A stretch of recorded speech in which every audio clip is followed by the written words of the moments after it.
मित्रों, जब भी प्रेम की बात आती है तो सबसे पहले हमारे मन में राधा जी और कृष्ण जी के प्रेम की कथा याद आती है। परंतु अधिकतर जनमानस के मन में ये सवाल उठता है कि जब भगवान कृष्ण राधा रानी से बेइंतहा प्रेम करते थे तो फिर उन्होंने उनसे शादी क्यों नहीं की।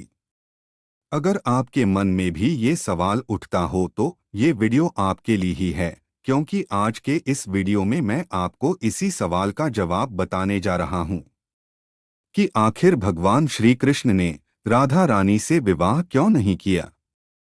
हिंदू धर्म ग्रंथों में इस प्रसंग से जुड़ी कई कथाएं प्रचलित हैं, जिनमें से सबसे पहली कथा के अनुसार ऐसा माना जाता है कि राधा जी कोई और नहीं बल्कि श्री कृष्ण का ही एक रूप थी। स्कंद पुराण की माने तो श्री कृष्ण को आत्माराम भी कहा जाता है, अर्थात जो अपनी आत्मा में ही रमण करते हुए आनंदित रहता है और उसे आनंद की अनुभूति के लिए किसी अन्य की आवश्यकता नहीं होती। उनकी आत्मा तो राधा जी ही है, अत राधा जी और श्री कृष्ण को कभी अलग नहीं किया जा सकता। ऐसे में फिर राधा जी और श्री कृष्ण जी के विवाह होना और बिछड़ने का सवाल ही नहीं उठता। श्री कृष्ण जी ने ही खुद को दोनों रूपों में प्रकट किया है। ये भगवान का एक मनोरम रूप है। पुराणों में उनके इस रूप को रहस्य, अध्यात्म और दर्शन से जोड़कर देखा गया। वहीं ब्रह्मवैवर्त पुराण में वर्णित कथा के अनुसार श्री कृष्ण के साथ राधा जी गोलोक में रहती थी। एक बार उनकी अनुपस्थिति में श्री कृष्ण अपनी दूसरी पत्नी विरजा के साथ घूम रहे थे। तभी राधा जी आ गई। वे विरजा से नाराज होकर वहां से चली गई। श्री कृष्ण के सेवक और मित्र श्रीदामा को राधा का यह विवाद ठीक नहीं लगा और वे राधा को भला बुरा कहने लगे। राधा जी ने क्रोधित होकर श्रीदामा को अगले जन्म में शंखचूड़ नामक राक्षस बनने का श्राप दिया। इस पर श्रीदामा ने भी उनको पृथ्वी लोक पर मनुष्य रूप में जन्म लेकर 100 वर्ष तक कृष्ण विछोह का श्राप दे दिया। राधा जी को जब श्राप मिला था तब श्री कृष्ण ने उनसे कहा था कि तुम्हारा मनुष्य रूप में जन्म तो होगा, लेकिन तुम सदैव मेरे पास रहोगी। यही कारण था कि राधा और श्री कृष्ण का बचपन में बिच्छो हो गया था।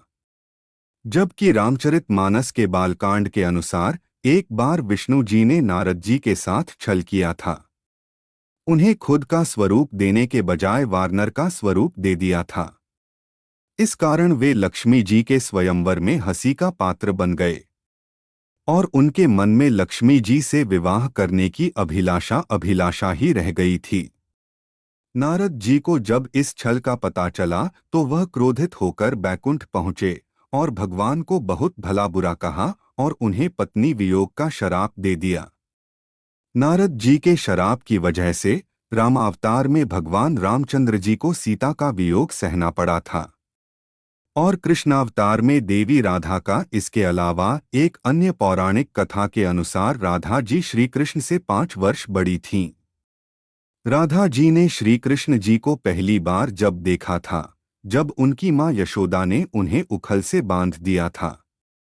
कुछ लोग कहते हैं कि वह पहली बार गोकुल अपने पिता वृषभानु जी के साथ आई थी, तब श्री कृष्ण को पहली बार देखा था। जबकि कुछ विद्वानों की माने तो कृष्ण जी और राधा जी की पहली मुलाकात संकेत तीर्थ पर हुई थी। जो भी हो, लेकिन जब राधा जी ने कृष्ण जी को देखा तो वह उनके प्रेम में पागल जैसी हो गई थी और कृष्ण जी भी उन्हें देखकर मोहित हो गए थे और फिर दोनों में प्रेम हो गया था। ऐसा माना जाता है कि तभी से राधा श्री कृष्ण की मुरली सुनकर बाबरी होकर नाचने लगती थी और उनसे मिलने के लिए बाहर निकल जाती थी।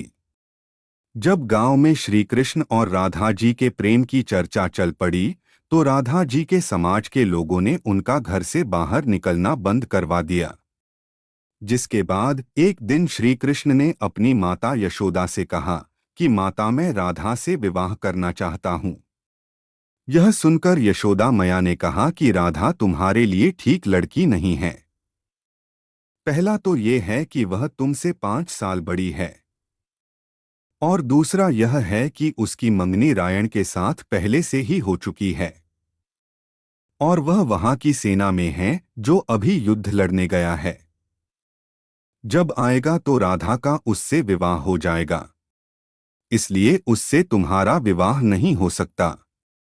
हम तुम्हारे लिए दूसरी कन्या ढूंढेंगे। लेकिन श्री कृष्ण जिद करने लगे। तभी माता यशोदा ने नंद जी से कहा। श्री कृष्णा ने नंद जी की भी बात नहीं मानी। तब नंद बाबा कृष्ण जी को गर्ग ऋषि के पास ले गए। गर्ग ऋषि ने कृष्ण जी को समझाया कि तुम्हारा जन्म किसी खास लक्ष्य के लिए हुआ है। इसकी भविष्यवाणी हो चुकी है कि तुम तारणहार हो, इस संसार में तुम धर्म की स्थापना करोगे। तुम्हें इस ग्वालन से विवाह नहीं करना चाहिए। तुम्हारा एक खास लक्ष्य है। तब श्री कृष्ण कहते हैं कि मुझे नहीं बनना तारणहार, मैं तो अपनी गायों ग्वालों और इन नदी पहाड़ों के बीच ही रहकर प्रसन्न और आनंदित हूँ। और यदि मुझे धर्म की स्थापना करनी है तो क्या मैं इस अधर्म के साथ शुरुआत करूं कि जो मुझे चाहती है और जिसे मैं प्रेम करता हूँ उसे छोड़ दूं? यह तो न्याय नहीं। गर्ग मुनि हर तरह से समझाते हैं लेकिन कृष्ण नहीं समझते हैं। तब गर्ग मुनि उन्हें एकांत में यह रहस्य बता देते हैं कि तुम यशोदा और नंद के पुत्र नहीं, देवकी और वासुदेव के पुत्र हो और तुम्हारे माता पिता को कंस ने कारागार में डाल रखा है। यह सुनकर श्री कृष्ण कुछ भी कहने की स्थिति में नहीं रहे और फिर उन्होंने कहा, कृपया मेरे बारे में कुछ और बताइए।